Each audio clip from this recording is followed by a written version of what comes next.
Hi guys, welcome back to my channel. और सुबह सुबह उठी हूँ मैं। अब मैंने थोड़ी सी खिचड़ी बना के खानी थी मुझे, क्योंकि मेरी तबीयत थोड़ी ठीक नहीं है। अब मुझसे ना घी तेल ज़्यादा डाइजेस्ट नहीं होता है, मेरा लीवर ले नहीं पाता उतना। तो मुझे कल वॉमिटिंग्स हो रही थी, तो मैंने सोचा कि मैं कुछ हल्का फुल्का ही बना के खा लेती हूँ। तो मैंने खिचड़ी बनाने के लिए रखी थी। तो जी मेरे कुकर ने मेरे किचन का क्या हाल किया है, मैं आपको दिखाना चाहती हूँ। चलिए दिखाती हूँ आपको। ये देखिए जी, यहाँ से लेके यहाँ खिचड़ी की सब बर्बाद कर दिया है। एक एक चीज़ हटा करके मुझे यहाँ सफाई करनी पड़ेगी।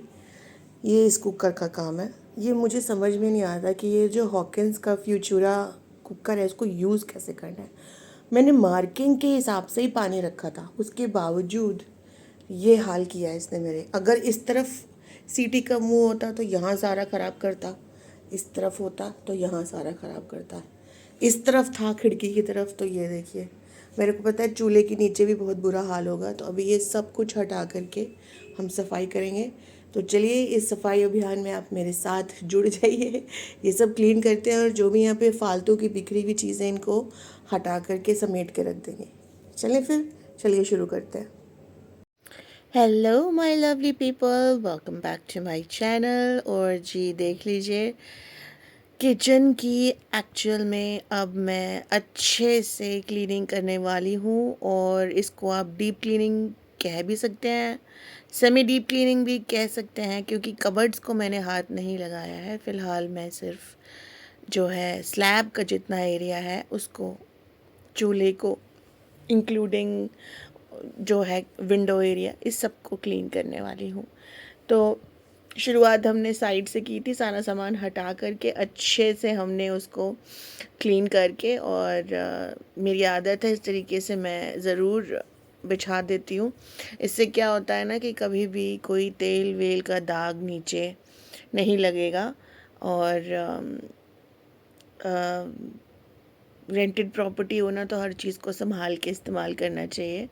और वैसे भी ये जो ग्रेनाइट जो होती है ना, ये इस पे जब तेल वेल गिरता है ना, तो ये उसको सोख कर ले एब्जॉर्ब करती है, और फिर ना वहाँ पे डार्क पैचेस से बनने लग जाते हैं। सो आप इस चीज़ को देखिएगा, ध्यान रखिएगा। और आप चाहें तो इस तरीके की शीट्स आप भी यूज़ कर सकते हैं।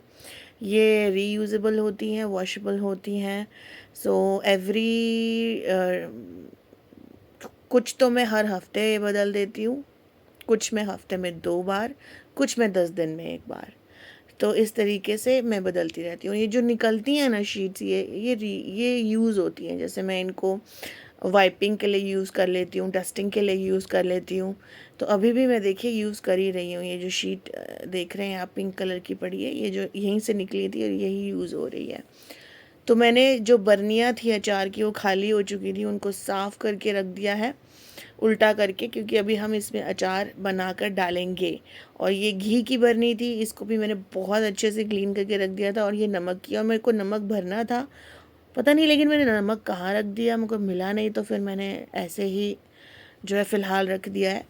पर मैं देखती हूँ मैंने कहाँ रख दिया है राशन का सामान, और उसके बाद उसको मैं फिल कर दूँगी। ये मेरी छोटी ऑयल की बॉटल है जो मैं पराठे वराठों के लिए यूज़ करती हूँ, इसको भी मैंने अच्छे से क्लीन कर दिया था। तो ये कॉर्नर का जो एरिया था ये क्लीन हो गया था। अब इस तरफ आते हैं विंडो एरिया पे, विंडो के नीचे के एरिया पे, स्लैब पे, चूल्हे पे। इधर अब हम क्लीनिंग करेंगे। यहाँ मुझे मुश्किल होती है क्योंकि मेरा हाथ नहीं जा पाता है, तो मैं स्टूल ले आई थी। और मैंने आपको बताया था कि मैं किचन क्लीनिंग के लिए हमेशा एक मल्टीपर्पज़ क्लीनर यूज़ करती हूँ। ये है मिस्टर मसल का किचन क्लीनर। इसको आप यूज़ कीजिए। एक तो पहला, ये झाग नहीं बनाता, इसलिए पानी कम इस्तेमाल होता है, लेकिन कम्प्लीटली चीज़ों को साफ़ और चिकनाई को हटा देता है।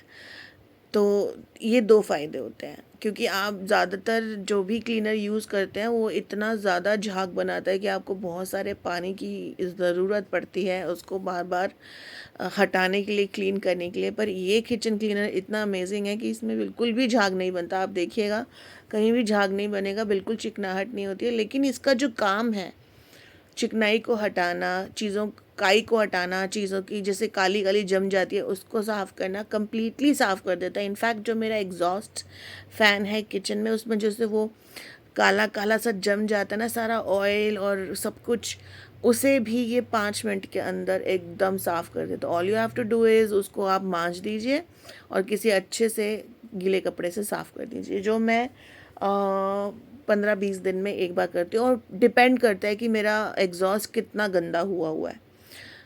तो इस ये इतना अमेजिंग है, तो आप भी ज़रूर ट्राई करके देखिए। और देखिए अब मैंने खिड़कियाँ विड़कियों पे हर जगह ये लगा दिया था और अच्छे से साफ़ कर दिया है, मांज वांज दिया। और ये जो साइड का कबर्ड था इस पे भी कुछ छींटें थी, उसको भी मैंने क्लीन कर दिया है, ऊपर वाले कबर्ड को। और मैं इसको ना विंडो के अंदर फंसाने की कोशिश कर रही थी, 1-2 बार वक्त लगा लेकिन फंस गया। और इस पे फिर मैं धीरे धीरे वही सामान जो पहले रखा हुआ था रख दूँगी। ये मेरा डिस्पोजेबल ग्लव्स का पैकेट है, डिब्बा है या जो भी कह लीजिए।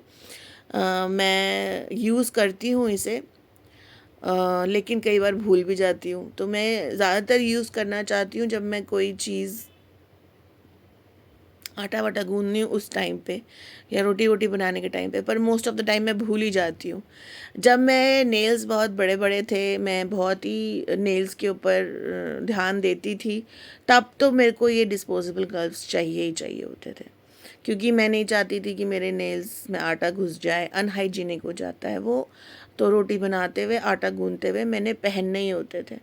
और बर्तन धोते हुए भी उस टाइम मैं स्क्रॉच ब्राइट वाले जो रबड़ वाले ग्लव्स होते हैं वो पहना करती थी, क्योंकि उस टाइम ये होता था कि ज़्यादा पानी पड़ेगा, पानी में ज़्यादा रहेंगे तो टूट जाएंगे। तो मैं इतना ख्याल रखती थी, इतनी कॉशियस रहती थी हर चीज़ को लेकर के। पर अब नहीं रखती हूँ, हटा दिए हैं, क्योंकि मुझे बार बार इन्फेक्शन हो जाता है, इसलिए तो अब वो इतना इस्तेमाल नहीं होता। पर हाँ, मैंने रखा हुआ है कि अगर कभी इमरजेंसी हो, कोई चीज़ हो, मुझे यूज़ करना हो तो मैं यूज़ कर सकती हूँ। तो देखिए मैंने वो रख दिया है। और ये 2 मेरी ऑयल की बॉटल्स हैं और इनको भी मैंने अच्छे से मांज करके और साफ़ करके रखा है, क्योंकि उस पे काफ़ी चिकनाहट जम गई थी। क्योंकि आप देखें वो बिल्कुल चूल्हे के पीछे पड़ी है, तो जब भी यहाँ खाना वाना बनता है तो फ्यूम्स जाती हैं उस तरफ ना, तो उसमें चिकनाहट जम जाती है। तो ये मैंने मांजा था अच्छे से, और मांज करके मैंने पहले गीले कपड़े से साफ़ किया और उसके बाद सूखे टिश्यू से साफ़ किया, उससे एकदम बॉटल्स चमक जाएंगी। अब देखिए मैं यही मिस्टर मसल का स्प्रे जो है चूल्हे पे भी मार रही हूँ और चूल्हे के पीछे नीचे स्लैब पे भी। तो जितनी भी ये दाल वाल के छींटे पड़े थे ना, ये सब जो है इसको ये 2 मिनट के अंदर मेल्ट डाउन कर देगा। एंड देखिए कर भी दिया है। और ये मैं ऐसे गीले कपड़े से साफ़ कर दूँगी। तो जितने भी डिस्पोजेबल कपड़े मेरे निकले हैं पुराने, वो सब इसी सफाई अभियान में काम आ गए थे। और उसके बाद मैंने उन्हें फेंक दिया था, क्योंकि उनमें सब में दाल वाल के दाग लग गए थे और मैं नहीं चाहती थी कि वो मैं दोबारा यूज़ करूं। अनफॉर्चुनेटली मुझे फेंकने पड़े इस इन चीज़ों में यूज़ करने के बाद। देखिए दाल कितनी ईजीली उसने उसको पिघला दिया। और देखो मैंने इसको बस, कोई झाग नहीं बना, कोई वाटर वेस्टेज नहीं होगी, कुछ भी नहीं होगा। लेकिन इसका जो काम है ये बढ़िया से कर देता है। तो ये देखिए खिड़कियाँ एकदम चमक चुकी हैं और चूल्हे के पीछे की पूरी गंदगी साफ़ हो चुकी है। और ये देखिए अब चूल्हा पूरा हम साफ़ कर देंगे। चूल्हे के नीचे मैंने देखा था कुछ खास नहीं था, तो मैंने बस ऐसे ही हाथ से गीला कपड़ा मार दिया था हल्का सा उठा करके, क्योंकि ये चूल्हा उठाना मेरे लिए आसान नहीं है। ये 6 बर्नर का चूल्हा, ऊपर से ग्लास चूल्हा है, थोड़ा हैवी है। तो इसके लिए जब भी मुझे नीचे सफाई करनी होती है चूल्हे की, तो मुझे एक बंदे की ज़रूरत पड़ती है जो इसे उठाए और मैं फटाफट नीचे की सफाई कर दूँ। मैं अकेले नहीं कर सकती। और इसकी पाइप इतनी बड़ी नहीं है कि मैं उठा करके उसको इस तरफ घुमा दूँ, वो भी नहीं हो सकता। तो ये थोड़ा सा स्ट्रेस हो जाता है। बाकी देखिए चूल्हा एकदम चमक चुका है, साफ़ हो चुका है।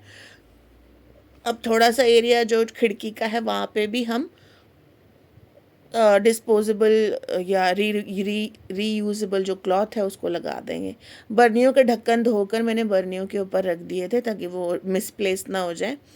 तो ये देखिए 1-2 पीस मैंने और लगा दिए थे काट करके। और ये मैं क्यों लगाती हूँ इसका भी मैं आपको रीज़न बताती हूँ। वरना क्या होता है ना, ये जो खिड़की का एरिया है, जैसा कि मैंने कहा कि यहाँ खाना बनता है ना, इतनी ज़्यादा चिकनाई जमा हो जाती है, इतनी ज़्यादा कि वो बहुत ही गंदा दिखता है।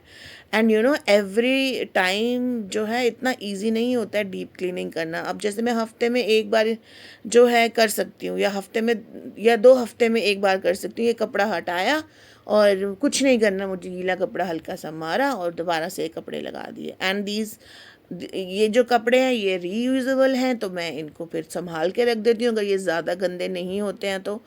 और फिर मैं इनको यूज़ करती रहती हूँ किचन में। 2-3 दिन एक एक टुकड़ा कपड़े का आराम से चल जाता है। तो ये देखिए हमने यहाँ चाय पत्ती की भरनी थी और चीनी की भरनी थी, उसको भी अच्छे से वाइप आउट करके उसके नीचे भी रीयूजेबल कपड़ा बिछा करके और उसको भी रख दिया है। अब ये जो बर्तन हैं इन्हें मैं धो लूँगी और फिर सिंक वाला एरिया भी हम साफ़ कर लेंगे। तो ये अब देखेंगे मेरा जो वाटर प्यूरीफायर है ना, इसके ऊपर भी बहुत गंदगी जम जाती है।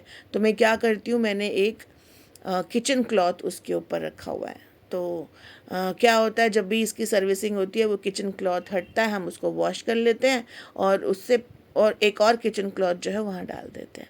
तो कम उससे क्या होगा, एक तो कोई गंदगी नहीं जमती और कहीं से कोई कीड़े वीड़े घुसने का भी चांसेस हो तो वो भी नहीं होता।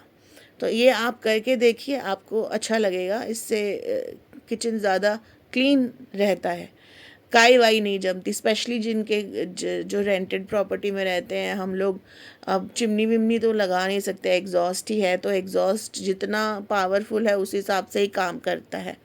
बट स्टिल अगर आप कुकिंग कर रहे हो और उसके आसपास खिड़की विड़की या टाइल वाइल हैं तो आप देखेंगे वो गंदे हो जाते हैं, बहुत फ्रिक्वेंटली गंदे होते हैं। तो बस यही है मेरा कि वो गंदे ना दिखें, साफ़ रहें, क्योंकि मोस्ट ऑफ़ द टाइम नहीं हो पाता है कि मैं रोज़ रोज़ जो है डीप क्लीनिंग करती रहूँ, है ना। तो ये रीज़न है। अब देखिए बर्तन धुल गए हैं और अब मैंने अपने हस्बैंड को कह दिया था कि जी आप कुछ भी करें, मैंने इतने पैसे खर्च करके इसको ख़रीदा है कुकर को। अब बेशक 5 साल पुराना है, पर 5 साल में मैंने एक बार भी इसको ठीक से यूज़ नहीं किया है। पता नहीं, मुझे समझ नहीं आता है क्या है। तो उन्होंने बोला मैं इसको लेकर जाता हूँ और देखता हूँ अगर इसमें कोई प्रॉब्लम हो सकता है, मैन्युफैक्चरिंग डिफेक्ट ही हो। अगर कोई प्रॉब्लम है तो उसको ठीक करा लेते हैं, अगर कोई चीज़ चेंज होने वाली है तो चेंज करा लेते हैं। मैंने कहा जो भी है आप कीजिए, फ्री का तो आया नहीं है तो हम किसी को देंगे भी नहीं, और इतनी अच्छी क्वालिटी है इसकी, तो हम इसमें खाना बनाना चाहते हैं।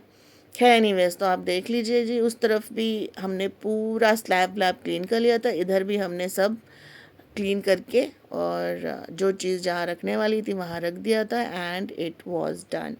उम्मीद करती हूँ आपको ये वीडियो मेरी ज़रूर पसंद आएगी। पसंद आए तो सब्सक्राइब कीजिएगा मेरे चैनल को, लाइक कीजिएगा और खूब सारा प्यार दीजिएगा। आपके सपोर्ट की, प्यार की और यू नो लाइक्स की, कमेंट्स की, सबकी बहुत आवश्यकता है। ये दिखा रही हूँ मैं आपको कि देखिए कितना बढ़िया से सब कुछ क्लीन हो गया है। सो अगर आपको थोड़ी बहुत भी हेल्प मिली हो, मोटिवेशन मिला हो, तो प्लीज़ ज़रूर ज़रूर मेरी वीडियो को लाइक कीजिए, चैनल को सब्सक्राइब कीजिए, दोस्तों में शेयर कीजिए। Bye bye.